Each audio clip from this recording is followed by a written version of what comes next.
ações. Vamos lá.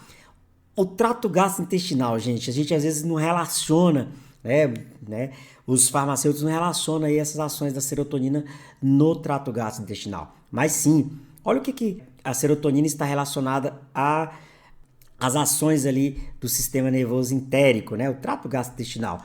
Está relacionado aqui, ó, com o antagonismo dos receptores 5-HT3, que é ionotrópico, né, é um receptor iônico. Olha que interessante, os medicamentos que vão estar agindo no estômago é antagonista na relação, estômago não, no trato gastrointestinal é antagonista dos receptores 5-HT3, a gente vai ver que são aqueles antieméticos, aqueles procinéticos, entre outros.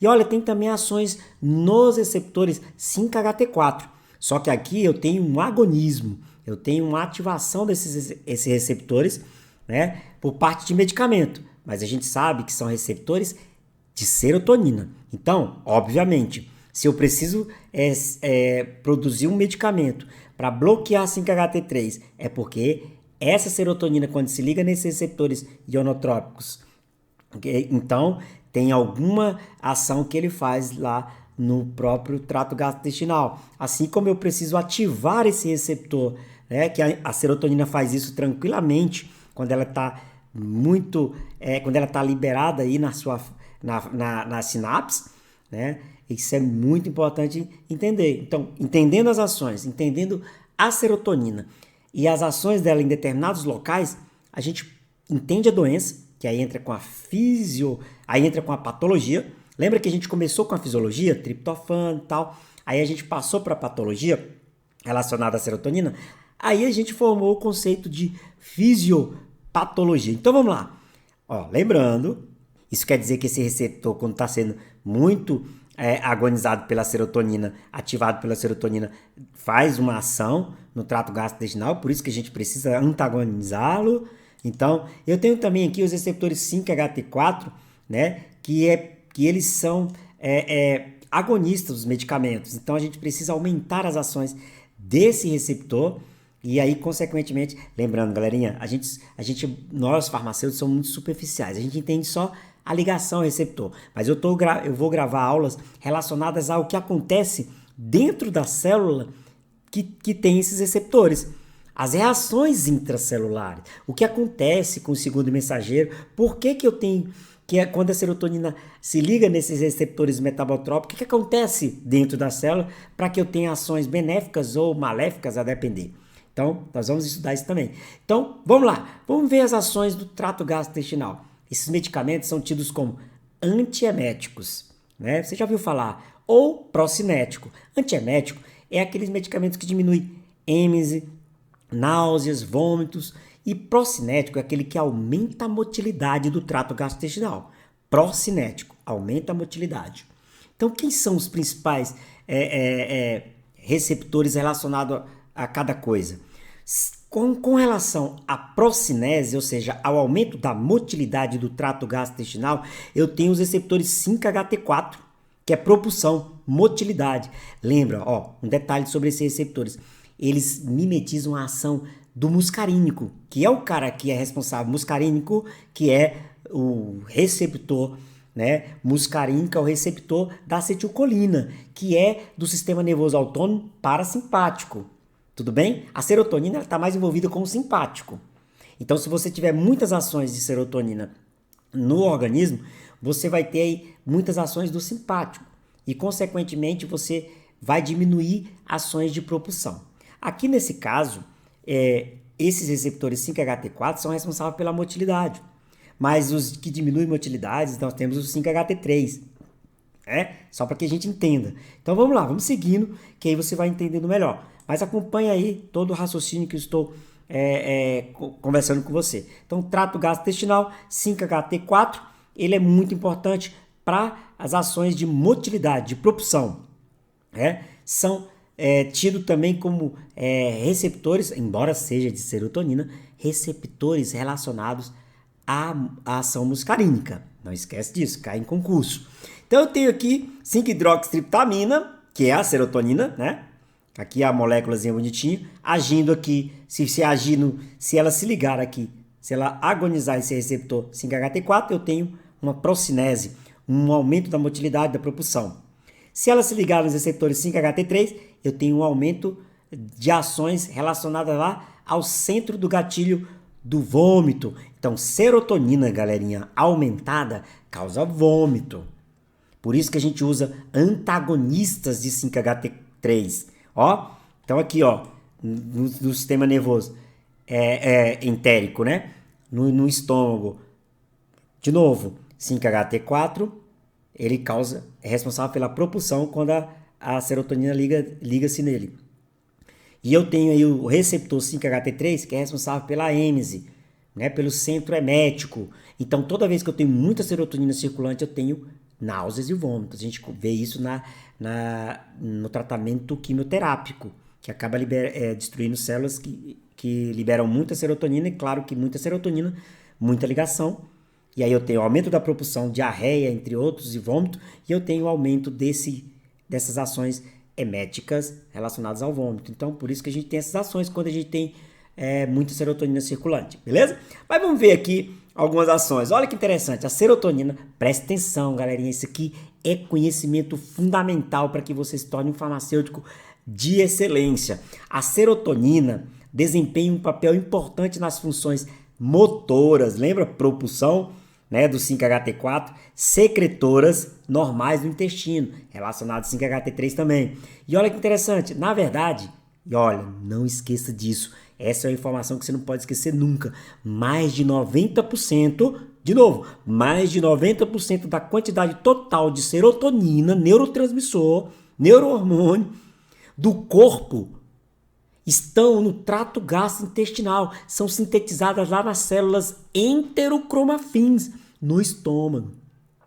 Olha que informação válida. 90% de toda a serotonina do nosso corpo, ela está lá no trato gastrointestinal, nas células enterocromafins. Oh, que legal! Aprende aí. A gente tem também, olha que legal, as células enterocromafínicas ou cromafins, que é aquelas que sintetizam 90%, que armazenam 90% da serotonina.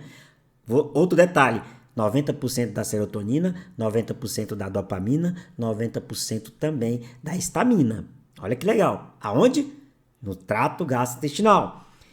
Uma célula especializada, que é a enterocromafim, encontrada no epitélio que reveste a mucosa intestinal.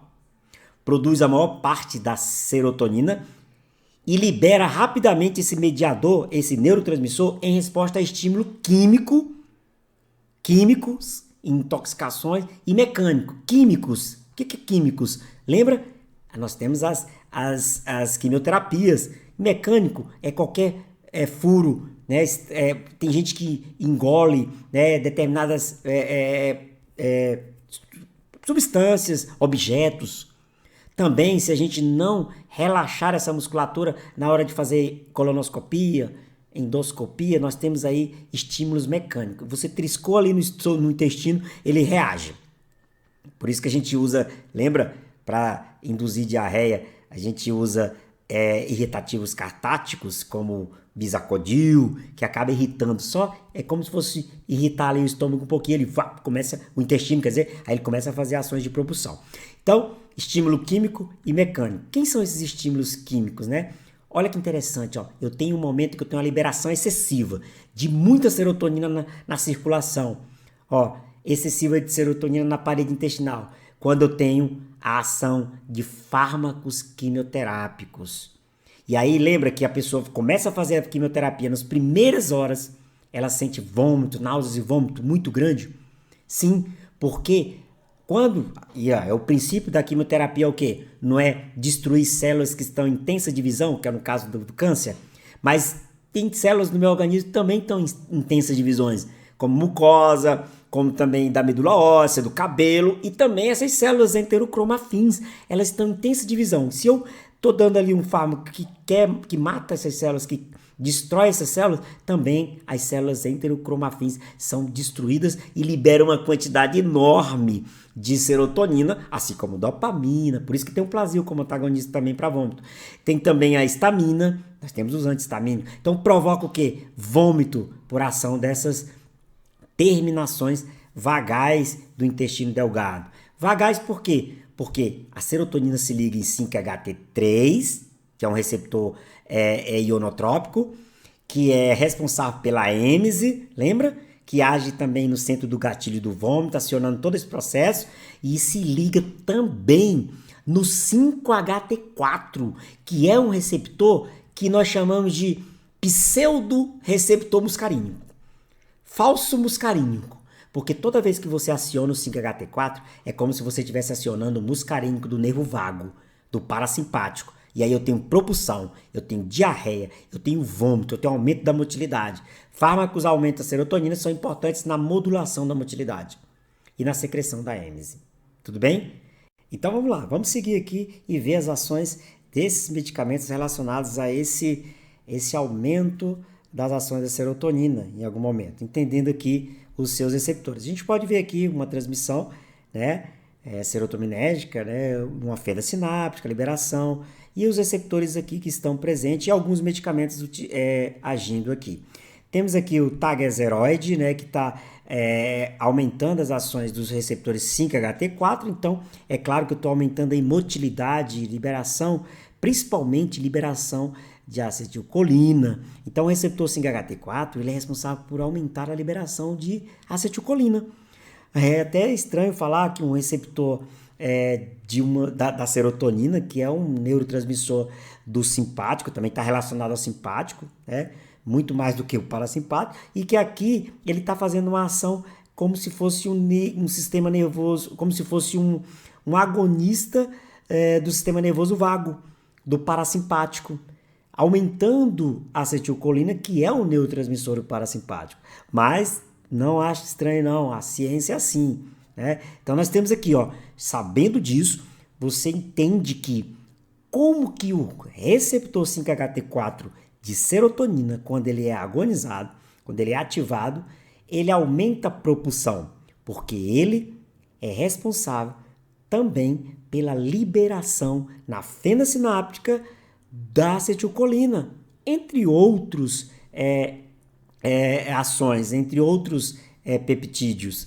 Ele também, essas ações desses receptores, também contribui para a liberação de NOx. Então, 5-HT1, que é pré-sináptico, eu tenho 5-HT3, 5-HT4, eles são responsáveis pelo reflexo do peristaltismo, ou reflexo peristáltico, e secreção do epitélio.